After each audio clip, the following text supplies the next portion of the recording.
Hey nerds, Farmer Jesse here. Welcome to Growers Daily, your daily dose of ecological farming insight. It is Friday, January 10th, 2025. So indeed, it's Feedback Friday. But we will also discuss when to sow a crop and when to transplant one and how to get your garden beds to stay put.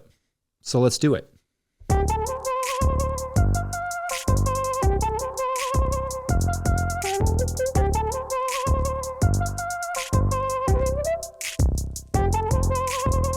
All right, so I hope everyone is having a normal start to their January, at least more normal than us. We're looking at several more inches of snow, more single-digit temperatures next week, and freezing fog, which I didn't even know that was a thing. But you don't tune in to get my local weather report, so instead, it's Feedback Friday, which means we will look back at your comments from the week and see what you all were saying about the various topics I cover. On Monday, I talked about the ice storm and pushing snow off the tunnels in preparation for it. There was a wide range of helpful and thoughtful comments that day, but I liked this from @DavidQuarles5965, who wrote, quote, when pulling snow off of the roof of a greenhouse, pull from both sides. That is 10 to 15 feet from one side, then walk around and pull off some from the other side. I have seen a greenhouse collapse when the grower pulled snow off one side. The other side pushed the greenhouse over and to the ground. These greenhouses aren't designed to withstand the sideways push of snow on one side, end quote. I'd not heard that before, but I like that idea. Maybe get a partner to go down the other side as you go down one side and help. I usually like to clear the snow before it gets too incredibly heavy, but it depends on what's in the tunnel and if I want some insulation, what the weather looks like coming up and that sort of stuff. A couple of people suggested scraping snow from the inside by basically just pushing on the plastic underneath. The snow slides off and then you kind of just keep doing that down the line. But what I've found is that if I can get the half of it off first by scraping it from the outside, then pushing / popping it from the inside becomes easier and the snow pack slides off a little faster, which is what I did for my tunnels.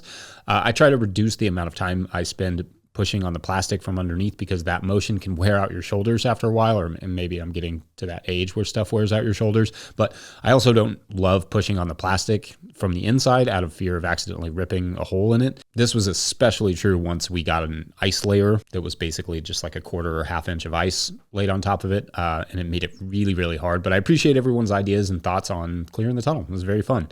Little nuances like that is what this show is all about.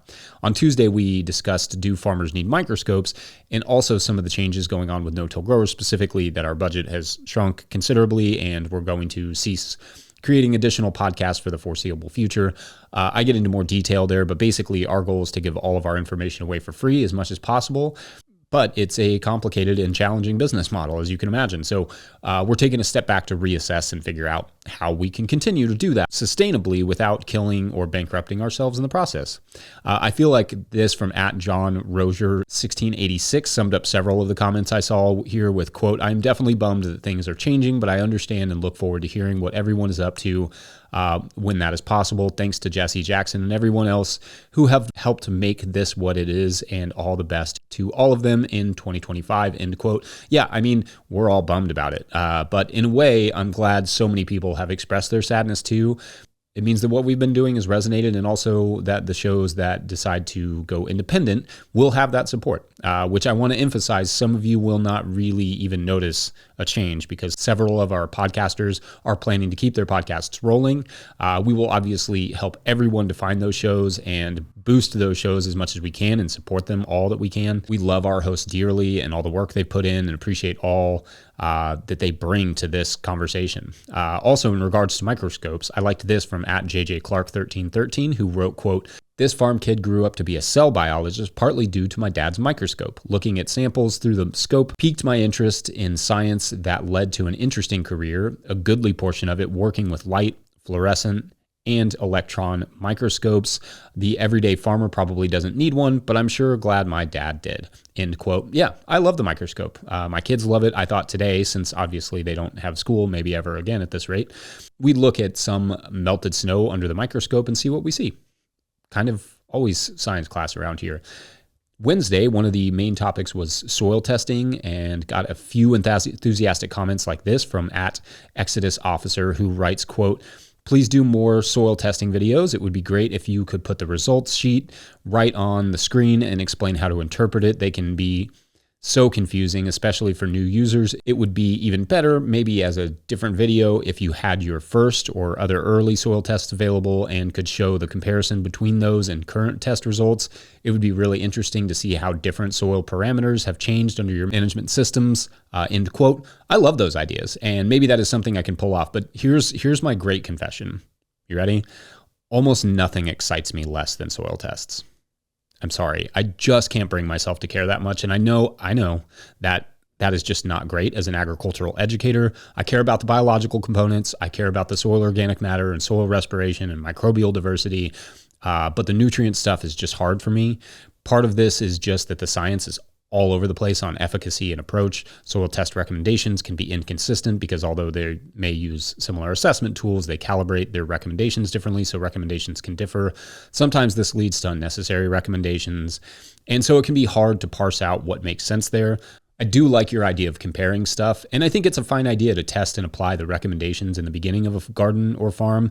But as a management tool, I'm still a bit incredulous, and maybe that's why I'm hesitant a little bit to talk too much about them. There's also no small amount of counter evidence when it comes to things like the Albrecht method soil testing. To be clear, I'm not saying soil tests are bad or wrong at all, and they deserve attention. For me, I've read multiple books on the subject, been to numerous talks on soil testing and nutrient balancing. It's just that I've also read a lot of the counter evidence and research in that vein, so I'm left feeling kind of meh. I also just personally prefer simple solutions like well-made composts and cover crops, which is a bit of a bias that I'll own. I'll admit to it. I also know people who love their soil tests and have had great results, so it's worth exploring, but you can maybe understand when I don't get super excited about the topic. But for you all, I promise, I will try to care more and be more open to soil test conversations.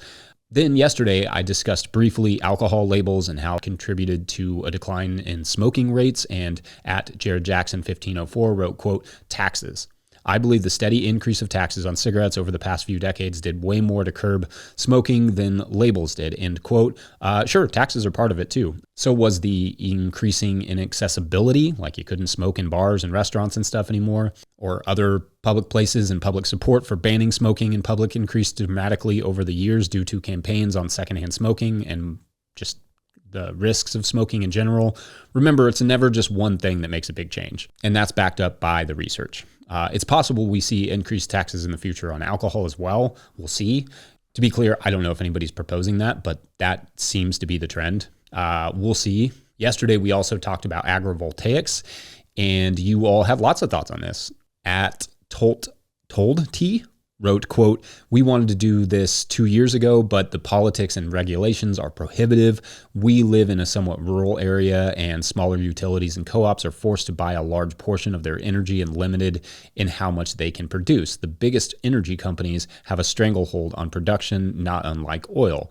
Many rural areas also only have single-phase power, which is another limitation, end quote. Yeah, there have been pushes by energy companies in Kentucky to curb the access to solar power for homes. So competition and pushback from energy companies is a whole other factor that's hard to account for when it comes to these agrivoltaic systems or their potential. Anyway, thank you as always for all of your input. I obviously can't get to all of it, but I appreciate how smart and insightful our commenters always are.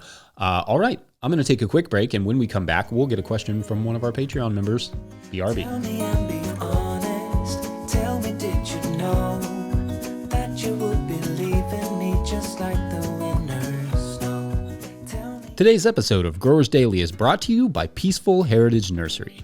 If you're looking for hardy and resilient fruit trees, berry plants, or pawpaw trees, then check out Peaceful Heritage Nursery. Peaceful Heritage Nursery LLC is a mail-order nursery shipping premium quality fruit trees and berry plants across the USA. They specialize in resilient, non-GMO plant genetics for small growers. Their diverse selection includes berries, cold-hardy figs, passion fruit, gumi, mulberry, and much more. They're famous for their diverse selection of premium quality grafted pawpaw trees. 5-star Google ratings and customer testimonials attest to their commitment to excellence in quality and service. Find them at peacefulheritage.com and join their mailing list. Once again, find them at peacefulheritage.com. Use the promo code NOTILL, all caps, one word, for 10% off your first order. All right, back to the show. If you, the listener, are enjoying this content, getting even a small amount of value from it, consider supporting our work over at patreon.com/no-till-growers. I will try to get to questions from everywhere the questions come in, but I will always get to your Patreon questions. Now, today's Patreon question comes from Patreon member Chris Smith, who writes, quote, "Hey Jesse, as we close on the end of the year, I've been thinking about my farm-related New Year's resolutions. One of my main goals for 2025 is to be more on top of maintaining my beds and paths, and I was wondering if there were any good tips or tools you'd recommend for keeping my 30-inch beds at 30 inches. Thanks and happy holidays," end quote. Thanks, Chris, and happy New Year and all that good stuff. Obviously, this comment was before the holidays, but I'm getting closer and closer to being caught up, so I'm pretty proud of that. Please, Patreon members, don't hesitate to get your questions into the January show thread, because once I'm there, I'm going to blow through those too. Okay, so yes, when you are working in a large garden without permanent wooden borders, it is one thing to establish garden beds and an entirely different thing to keep them in the same place year after year. The reason for this is that you have to cultivate or plant or rake or harvest, and soil or mulch will inevitably fall into the pathways as you do those things. Gravity will slowly flatten the beds as well to the level of the pathways. All sorts of little changes can happen and make the beds shift around. Now, there are two simple things that can help keep your paths at the desired standard width. One is to center your tools around the size you are shooting for, i.e. get 30-inch or 15-inch rakes, use 30-inch mowers and power harrows. If those are tools that you use, these will effectively mark the width for you as you work with them, right? Like a 30-inch rake will mark 30 inches in theory, as long as you're keeping it relatively straight going down the bed. However, keeping the work straight is a bit of a challenge. This is why a lot of growers will place wooden stakes at 30 inches apart at both of the ends of their beds on each corner. So basically 4 stakes on each corner. We did a bed flip video with 10 Mothers Farm several years ago, shot by our buddy Josh Satin, that is worth watching, where they discuss how they do this exactly. And in fact, it's one of my favorite videos for the amount of detail they offer. I'm sure they've refined their process at this point, but I love that farm and that approach still works. So anyway, they set stakes at the edge of their beds so they can draw a string between them during every bed flip and use something like a tilter or whatever to incorporate the nutrients, the amendments, and then remove the string once the bed is reset for the next crop. Now, I'm perhaps too clumsy to have stakes at the ground at my feet year round. Anyway, yeah, you could also just put those stakes back in the ground once per year, just remeasure it, reset the beds, and then remove them, I suppose. That would add a little bit more work, so you'd have to factor that in. For me, I set the beds in the beginning when I'm establishing the beds, but only reset them to the right width if things get a little too funky.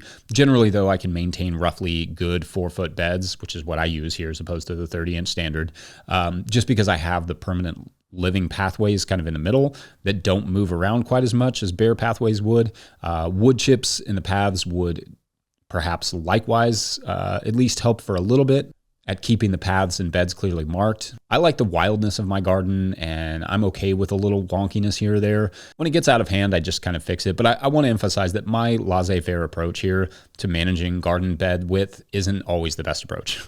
It's just my personality more than any sort of recommendation. It works for me, but I also don't have the crispy bullet straight lines of other growers, which is fine for me. But if I were cultivating heavily with more specialized tools, that preciseness might become critical, and I'd probably use the stakes, to be honest with you. Or perhaps other growers can share their methods in the comments. Anyway, I'd be curious to hear if there are other ideas out there for keeping your beds in the exact place you put them. Otherwise, let's take a quick break, and when we come back, we'll talk about what we transplant on our farm and what we seed. BRB. Today's episode of Growers Daily is brought to you by Harnwah Greenhouses. Harnwah Greenhouses has pioneered controlled environment agriculture since 1965, partnering with market gardeners and farmers across North America to deliver turnkey greenhouse solutions. Their unwavering mission is to support growers' success through innovation and expertise in design, manufacturing, and installation. Harnwah Greenhouses are engineered to withstand high wind and snow loads, providing optimal brightness, increased yields, rapid ROI, and long-lasting durability. With over 20,000 projects completed, they are more than a manufacturer. They are a trusted partner. Their structures foster sustainable, energy-efficient ecosystems that drive profitable, resilient agriculture. In 2025, Harnwah is introducing a new low-tech, high-tunnel model starting at just $2 per square foot. offering open field growers an accessible entry into controlled environment agriculture. Arnois Greenhouses, leading the way in turnkey solutions for local growers. Learn more at arnois.com. That's HARNOIS.com. All right, back to the show. All right, so I want to give a quick primer on how we approach seeding versus transplanting. On our farm, we transplant probably close to 90% of what we grow, give or take. So that means we grow the plants out as seedlings and plant them in the garden beds at our desired spacing significantly more than we just sow seeds directly into the garden. There are several reasons for why this is, but it largely boils down to time. The amount of time a garden bed gets to be productive in a year in our climate is really only from about like April until October, though you can fudge it a bit on either end. So that means to maximize that time, growers have to be incredibly strategic about how we plant and how long the beds are out of production, or how long the beds are occupied with plants that are just growing and not actually being harvested from. Transplanting the majority of our crops means that we can get a crop several weeks of growth before they ever take up space in the garden. It means we can germinate crops at times when the soil would be too cool and grow them large before they enter the garden. I like to think of the greenhouse as its own little intensive garden, but it gives us not just a huge jump on the growing season, but a huge jump on subsequent crops. Like if a crop is occupied with one, let's say beets or something, I can go ahead and get the tomatoes going while the beets are still growing, and I don't have to wait for the beets to entirely come out of that bed to put seeds in the ground. Yeah, saves a ton of time. Or to use a sports analogy, it's like the greenhouse is like having a crop on deck. Baseball. Yeah, I haven't mentioned that one very much. It's a good sport. Also, consistency. When you are making sure every crop germinates in a tray, well, your beds can stay fuller because you are putting the exact number of plants you need for the space out there in the garden, for the space that you have to grow. So there's no patchiness, there's no gambling on how much is going to go out there. You know as soon as you transplant it. Yes, it is more labor intensive to do it this way and more material intensive, but being able to take partially grown plants out instead of relying on seeds that could germinate poorly or be overrun with weeds or just not be very even makes a huge difference in potential success. Sometimes when you sow a seed, it could be a full week before you realize the seeder wasn't working properly. Transplanting kind of sidesteps that. Now, on a baby greens farm, you are likely going to seed a lot more crops than you transplant. But for most growers I know, transplanting is a huge part of the operation. So instead of giving you a list of crops that we transplant, which is most of them, how about a list of crops we don't transplant, or don't always transplant at least? This will be the easier route. First, carrots are a directly seeded crop, meaning I do not transplant those crops ever. I've seen people experimenting with transplanting carrots with things like the paper pot transplanter, but the roots can get a little funky when you transplant them, and the profit breakdown is going to be tough there. Ditto radishes and turnips and things like that, which are frankly so fast in germinating and growing, it really wouldn't make sense to waste the space in the greenhouse and labor for most of us to grow radishes or turnips in the greenhouse. Arugula and other baby greens are also something we will directly seed. Now, I have done some transplanting of arugula back in the day for bunching arugula, but for baby arugula, it's all about direct seeding. I will occasionally seed beets and spinach, but I generally transplant those as well. Typically just to get a jump on the season for beets. For spinach, sometimes I have to transplant our early fall spinach and late spring spinach because it's too dang hot for it to germinate in the field in the summer. And then also it gets too hot in the late spring to really get good germination on spinach. Also for the fall, it gives me a huge jump on the season. And if you can have spinach in September when we're still really busy at markets, that's an important and great market item. Corn, I will both direct seed and transplant depending on what shape the bed is in. All types of corn, to be clear, do better in my experience if directly seeded, so I prefer to directly seed them over transplanting them. But sometimes if a bed has a crop in it, when I would like to sow the corn, then I go with the transplanting. I just try to get it in the ground as early in its growth as possible because the tap roots can be finicky. Sunflowers are actually somewhat similar, but I transplant the early ones and direct seed the later ones. Cover crops, obviously not transplanting those, though I could see the potential for occasionally adding a cover crop somewhere like in a really small garden that needs the space as long as possible by transplanting your fall-winter cover crops instead of trying to sow them. But for most of us, that would be a ludicrous amount of work. Lettuces I mostly transplant except for the baby green, the baby leaf lettuces. Those are easy enough to sow. In the summer, germination of lettuce can be tricky, but we'll talk about that at a later date. And I've done videos on summer lettuce that you can watch. Beans, squashes, watermelons, cukes, tomatoes, peppers, all of those I transplant. Honestly, I'm sure there's a lot more I could say on the subject, but I'll let the comments do that, and I've got time to cover it more in the future. So for now, I think I'm going to wrap it up for the week. Happy Friday, everyone, and my love is still going out to our friends in Southern California. Really hope those fires ease up soon. Just can't imagine what you all are feeling and going through right now. Huge shouts to Willie Breeding for the theme music and the team at No-Till Growers and Epidemic Sound, where we get background music.